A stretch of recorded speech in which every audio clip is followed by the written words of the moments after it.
Gênesis, capítulo 47.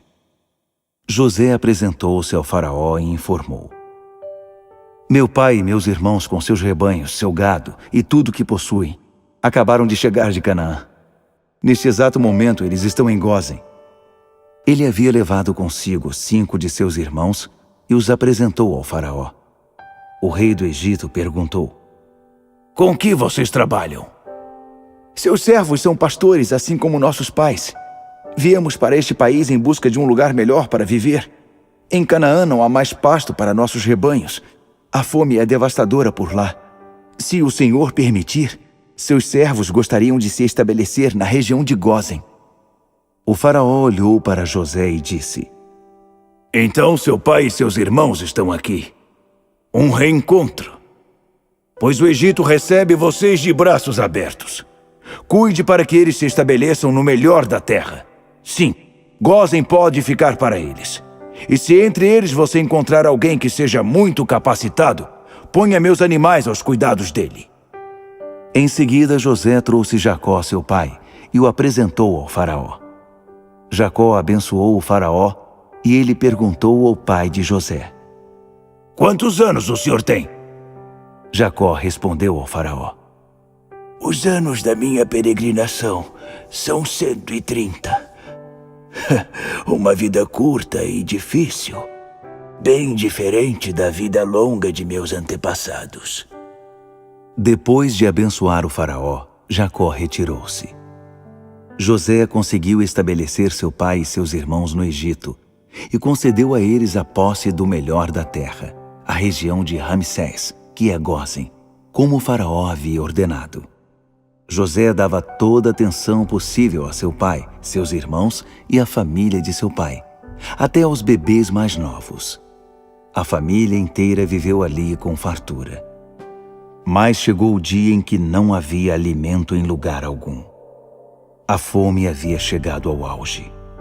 O Egito e Canaã foram assolados. José já havia arrecadado, em troca dos alimentos que fornecia, todo o dinheiro existente no Egito e em Canaã. E essa fortuna estava guardada no palácio do faraó. Depois que o dinheiro do Egito e de Canaã acabou, os egípcios procuraram José e pediram: Precisamos de mais alimento. Você vai ficar olhando enquanto morremos? Ninguém mais tem dinheiro. José disse: Tragam seus animais. Já que não tem mais dinheiro, trocarei o alimento pelos animais. E o povo começou a levar seus animais para José. Eles receberam comida em troca de cavalos, ovelhas, gado e jumentos. Durante todo aquele ano, a comida foi trocada por animais.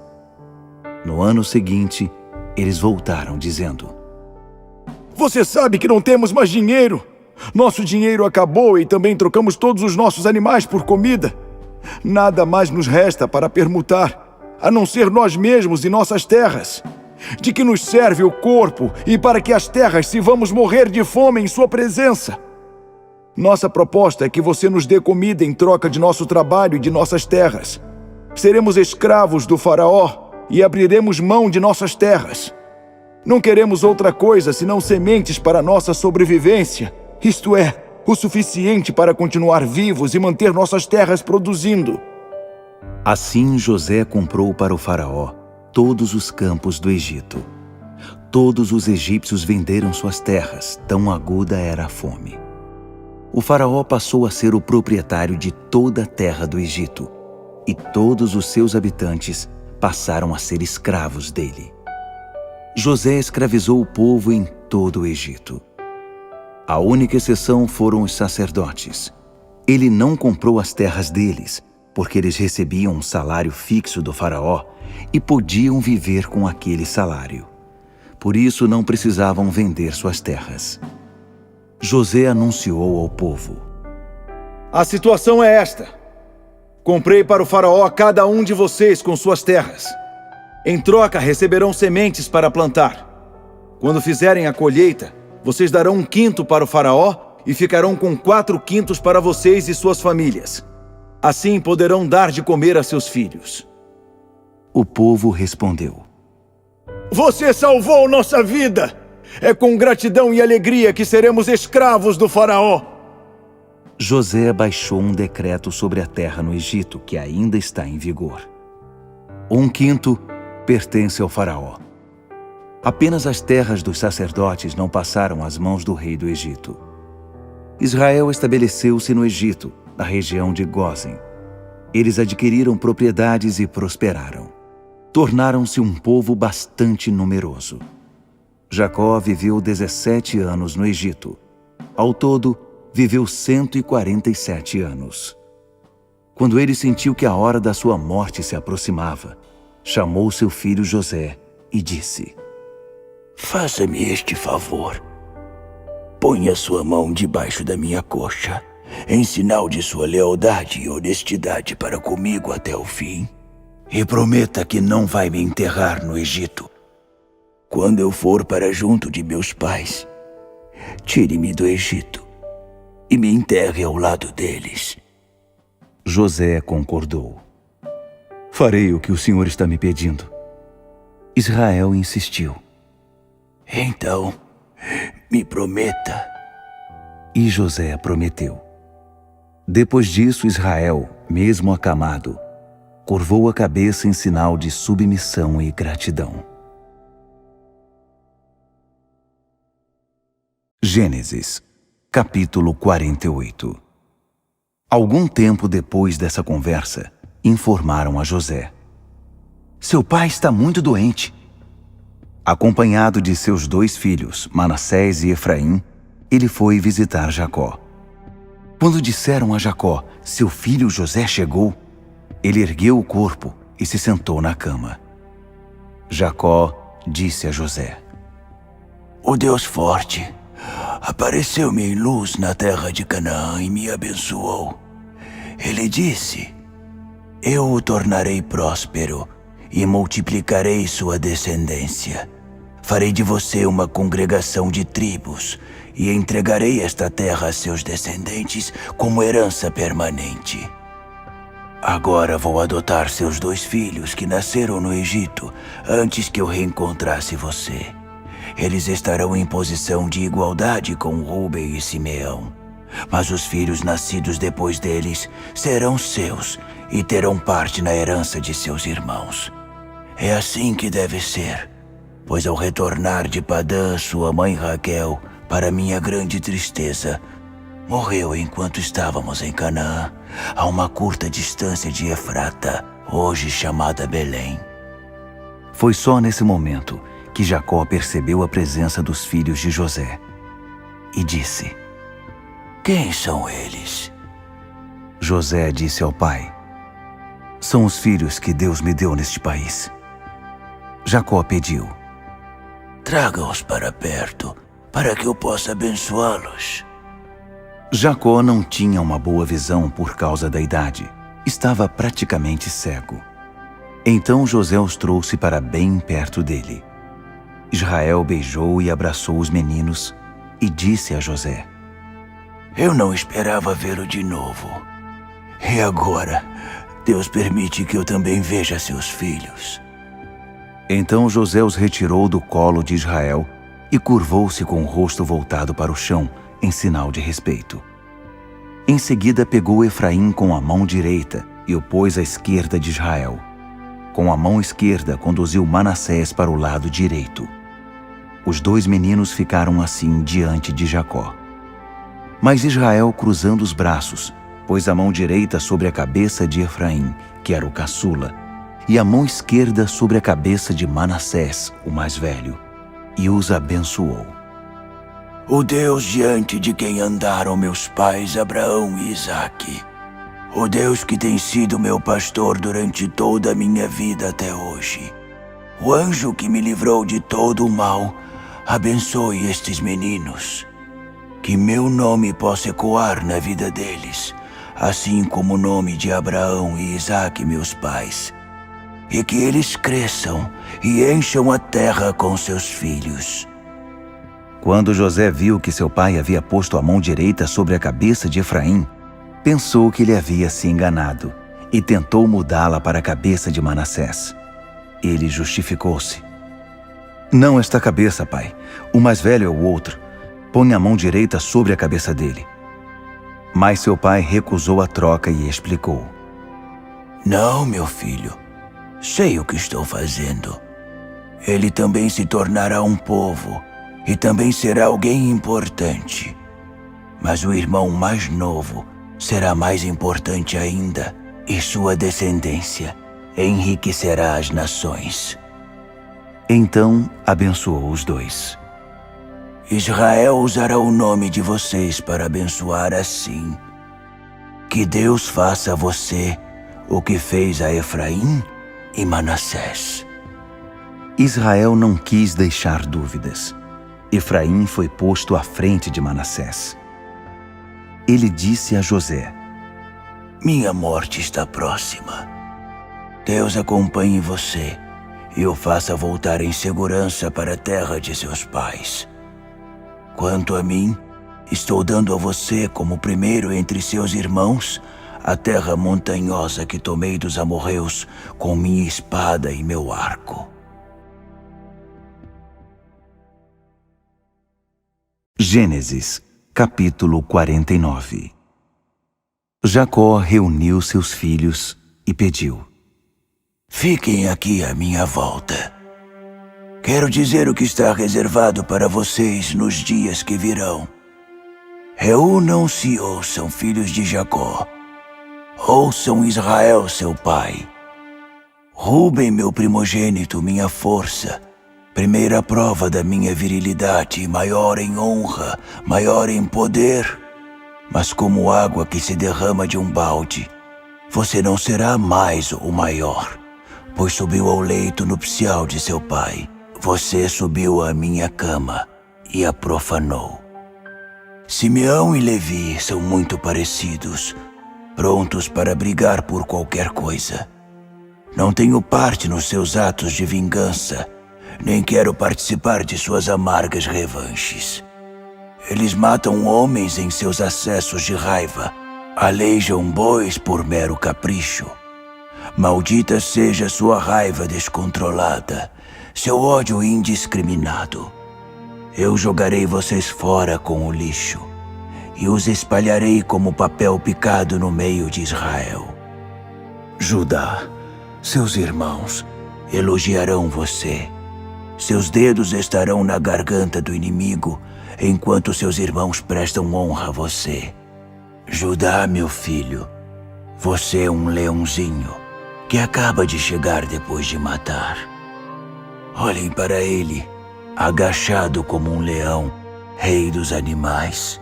Quem se atreve a mexer com ele? O cetro estará sempre em Judá. Ele segurará com firmeza o bastão de comando até que venha o último governante e as nações obedeçam a ele.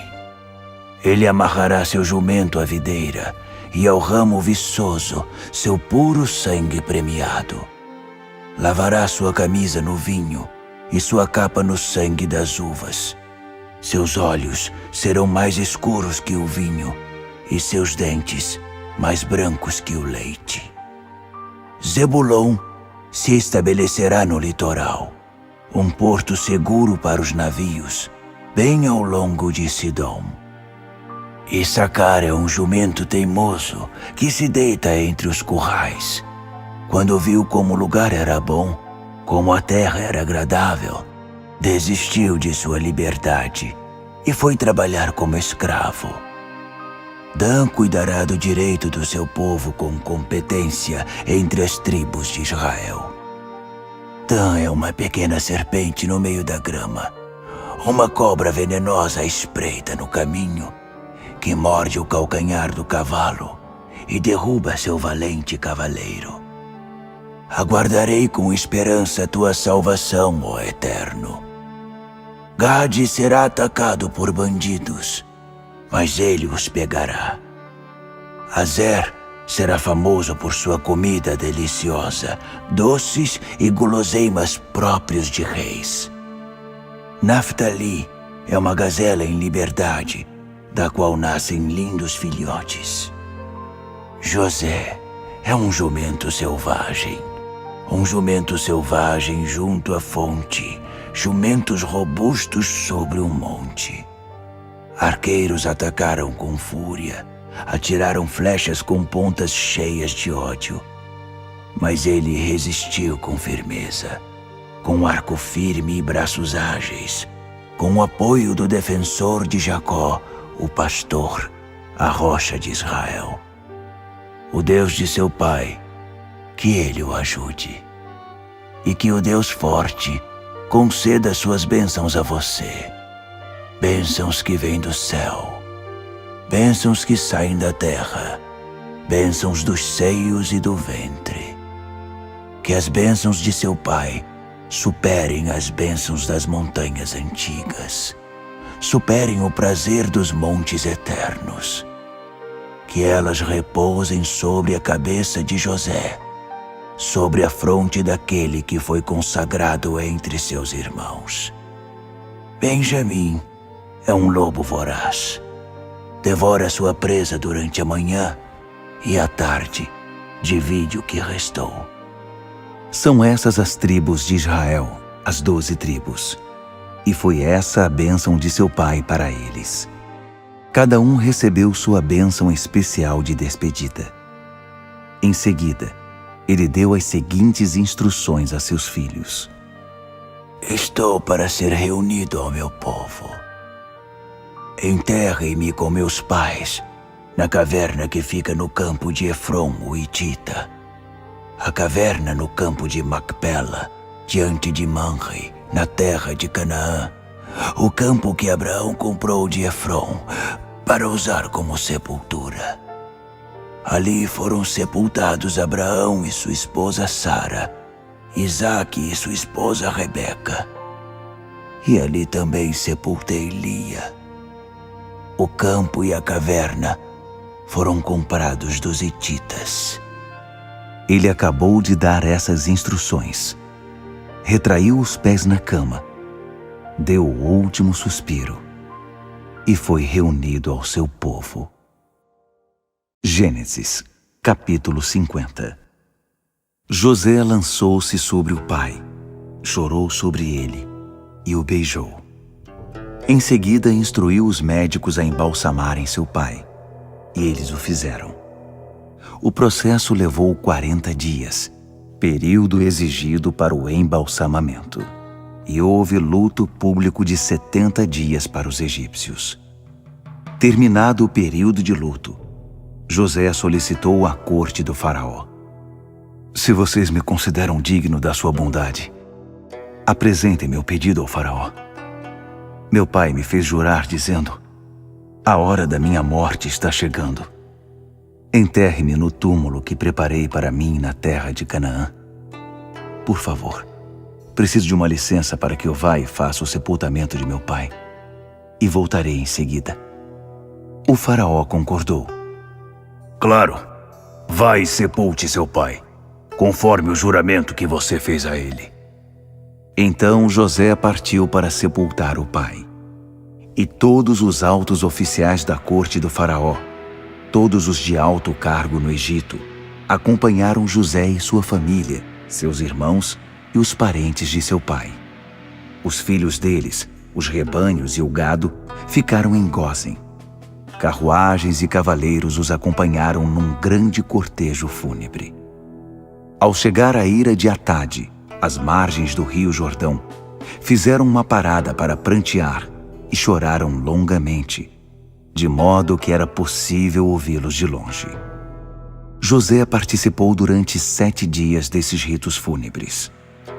Ao ouvir o lamento que vinha da ira de Atade, os cananeus que moravam na região disseram: os egípcios estão lamentando do fundo da alma. Foi por isso que aquele local, junto ao Jordão, ficou conhecido como Abel Mizraim, lamento egípcio. Os filhos de Jacó cumpriram ao pé da letra as instruções que haviam recebido. Levaram Jacó para Canaã e o sepultaram na caverna que fica no campo de Macpela, em frente a Manre, campo que Abraão havia comprado de Efron, o Hitita, para servir de sepultura. José sepultou seu pai e em seguida voltou ao Egito. todos os irmãos que o haviam acompanhado no sepultamento voltaram com ele. Passado o funeral, os irmãos de José começaram a falar. E se José está guardando rancor e resolveu nos devolver o mal que lhe fizemos? Por isso mandaram o seguinte recado a José. Antes de morrer, seu pai deu a seguinte ordem. Digam a José, perdoe o pecado de seus irmãos, tudo o que eles fizeram de errado. Eles o trataram muito mal. Você vai cumprir essa ordem? Vai perdoar os pecados dos servos do Deus de seu pai? José chorou ao receber o recado. Então os irmãos foram pessoalmente a ele. Lançaram-se ao chão perante José e disseram: Seremos seus escravos. José respondeu: Não é preciso ter medo. Por acaso estou no lugar de Deus? Será que vocês não percebem que planejaram mal contra mim? Mas Deus transformou o mal em bem. Como podem ver aqui e agora, salvando a vida de muita gente? Acalmem-se. Não há o que temer. Vou cuidar de vocês e de seus filhos. Com essas palavras carinhosas, ele os tranquilizou. José continuou morando no Egito com a família de seu pai. E viveu 110 anos, tempo suficiente para ver a terceira geração dos filhos de Efraim. Os filhos de Maquir, filhos de Manassés, também foram acolhidos como se fossem de José. Perto do fim da vida, José disse a seus irmãos: A hora da minha morte está chegando. Com toda certeza, Deus visitará vocês e os levará desta terra de volta para a terra que ele solenemente prometeu a Abraão, Isaque e Jacó. E José fez que os filhos de Israel jurassem: Quando Deus visitar vocês, não se esqueçam de levar meus ossos com vocês. José morreu aos 110 anos de idade. Ele foi embalsamado e posto num caixão, no Egito.